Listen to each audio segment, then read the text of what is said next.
There's been some considerable confusion regarding the elemental rank associations of the court cards, so today I hope to provide some enlightenment. Hello, my name is Michael J. Auger, creator of the Allcento Tarot. Over the course of history, playing cards have had different variations of style, depending on the region. The four ancient suits of scimitars, cups, polo sticks, and coins evolved into the more iconic spades, hearts, clubs, and diamonds.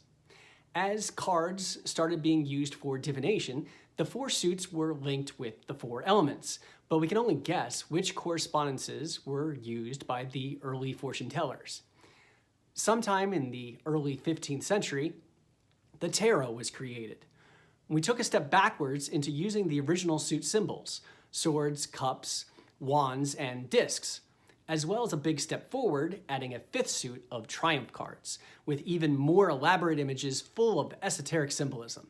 These cards are referred to today as the major arcana, as opposed to the original four suits or minor arcana. Tarot cards were also used for popular trick-taking games, and the divinatory aspects were largely forgotten. However, in the 1770s, esotericists with renewed interest in the tarot attempted to rediscover the secret wisdom they believed was encoded in the cards. Guesses were made on how the suits were linked to the classic elements. Cups being linked to water is the easiest guess. Almost everyone agrees on that one. Cups link with hearts, one of the two red suits. The other red suit is diamonds. Red, being the color of fire, may have led some to link diamonds and therefore discs with fire. This left swords and wands. Wands are made of wood from trees that grow from the ground, so that could be seen to link with earth, leaving swords to link with air. Swords cut through the air, so that made sense to some like Javelin and Atelier. However, this was only one guess to what the original correspondences were.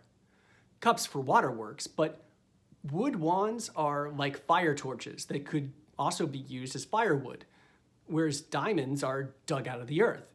So there is a different guess that became much more popular.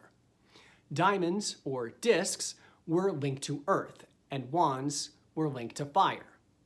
Cups remained linked with water, and swords with air. For the most part, this has become the standard. In addition to their primary elementary nature of the suit, each of the court cards also have a secondary nature as defined by their rank. The king, being a man of sharp wit, links to air. The loving and empathetic queen links to water. The knight is a man of action and links to fire. And the lowly page or valet links to earth. And this was all fine and good until the Hermetic Order of the Golden Dawn attempted to make additional correspondences between the tarot's court cards and the Kabbalah Tree of Life. The Tree of Life includes 10 emanations of creation called the Sephiroth. We start at the top with Kether, the first Sephirah or station. From Kether emanate the rest of the Sephiroth. Hakma is on the right and is linked with fire. Bina is on the left and is linked with water. The next 6 stations link with air, and the last, called Malkuth, links to earth. Now, if we place the queen, linked to water, on Bina, and the knight, linked to fire, on Hakma, with the king, linked to air, placed below, it looks like the knight outranks the king. Uh-oh, what can be done to fix this and still keep the elemental correspondences? Samuel L. McGregor Mathers, one of the founders of the Golden Dawn, came up with this solution. He renamed his knight a king. But the artwork still features a young man on horseback because the king is a night king linked to fire. And the original king, he renamed a prince. The prince king is sitting down in a chariot and is linked to air. He also renames his page a princess, linked to earth. A fairy tale was even used as a way to try to explain these elemental correspondences. Once upon a time, there was a knight of fire who rode forth swiftly and met a great queen of water. They united in marriage, temporarily becoming one up in Kether.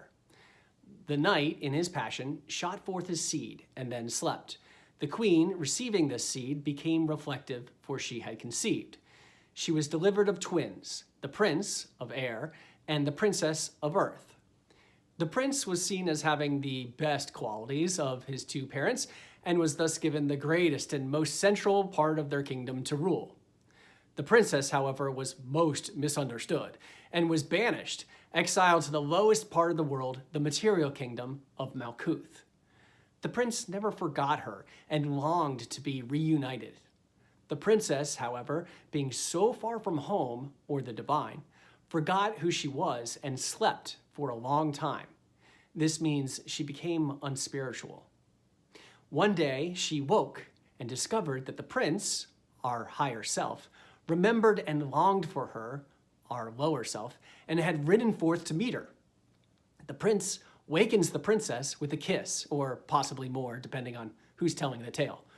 They were united in marriage, becoming the new king, Hakma, and queen, Baina. So to recap, the Golden Dawn has a king that looks like a young man on horseback because the king is a night king linked to fire. And the original king is titled Prince, who's linked to air, with the artwork depicting a prince king sitting down in a chariot, much like a throne. Now, later on, things became more complicated. Arthur Edward Waite, a member of the Golden Dawn, decided to make a tarot with the help of Pamela Coleman Smith for the general public. Waite used the same system as Mathers, but went back to the original names. So the king of both Mathers and Waite is equivalent to the original knight, linked with fire. Likewise, the prince of Mathers, or the knight of Waite, is equivalent to the original king, linked with air.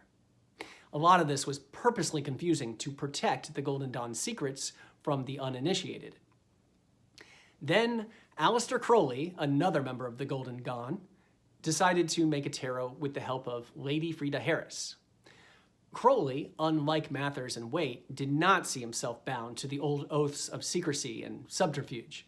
The knights of his Thoth tarot deck are associated with fire, as they should be, and his prince is associated with air, equivalent to the original kings. But he doesn't call his prince a king because then his knight would outrank him. He tried his best to clarify things and still have the Tree of Life fairy tale analogy work. Whether or not he made things easier to understand is debatable. And finally, I created the Allcento tarot. Personally, I didn't feel the need to make the fairy tale analogy work. I felt it was already a forced metaphor that had made things way too confusing. So I went back to the original elemental correspondences. So the seated kings in my deck are associated with air. The young men on horseback, I call them chevaliers, but they're equivalent to the original knight and are associated with fire. And the princesses go back to the original title of page, but they're still female and correspond with earth. In a Tree of Life correspondence, my chevalier, associated with fire, would sit above the king. But I don't care about preserving the idea of monarchy rulership, so I think it's okay to take the king down a notch. So one might ask, why do the elements of fire and water need to be at the top of the Tree of Life? Why not just have air and water on the top? Well, fire is often linked with the spirit and water with the soul. Some consider fire and water more pure and powerful than air and earth. The Hermetic Order of the Golden Dawn tarot papers written by Mathers also links the elements and court cards with the Tetragrammaton. There are 4 elements and 4 court card ranks, and there's also 4 letters in the divine name of God. So that's another correspondence. Yod is described as the supernal father who has swift and violent action, the first swirlings that can be thought of as the Big Bang. And this links to fiery action. The knight on horseback is a man of action, so the 4 knights link with Yod. He is described as the supernal mother, linked to water, to balance the fire, the 4 queens seated passively on thrones. Val is described as the sun, who has a rapid and enduring force that is not as swift as the knight or as steady as the queen. He is illustrated as a prince who is seated on a chariot or throne and links to the element of air. Air is invisible, so his power is illusionary. Unless set in motion by his parents, then we see its effects. And then there's the final He, described as the wife of the sun, who stands alone, linked to the 4 pages and the element of earth. And that's who we are. We're the page. And with the help of our Prince Charming, we can reunite with the divine parents. The divine name of God, YHVH, is most often pronounced Yahweh. However, the actual pronunciation is a secret. The secret is that it's not a word, but the sound of breath being inhaled, YH, and exhaled, VH. In the Bible, it's written that in the beginning was the Word, but the Word is actually the first breath of life. So air can be thought of as the first element. In the Sefer Yetzirah, also known as the Book of Formation, it's written, from the Spirit he produced air and formed it in 22 sounds, the letters. From the air he formed the waters. From the water he formed fire. And with those he completed his dwelling. So should air or fire be on top? My guess is that due to the uncertainty, the Golden Dawn wanted to have it both ways, both air and fire as the beginning. And so the knight was also thought of as a king. There's many paths, and there's no right or wrong. In the end, it's up to each of us to decide which ideas resonate the most strongly and find our personal way to enlightenment. But hopefully this helps a little explain and clarify those crazy court card correspondences. Thanks for watching, and please click that like button, subscribe if you haven't already, and leave a comment to show your support. Once again, my name is Michael J. Auger, and you can find out more about me and the Allcento Tarot at my website, offbeatartwork.com. Until next time, brightest blessings on your spiritual journey.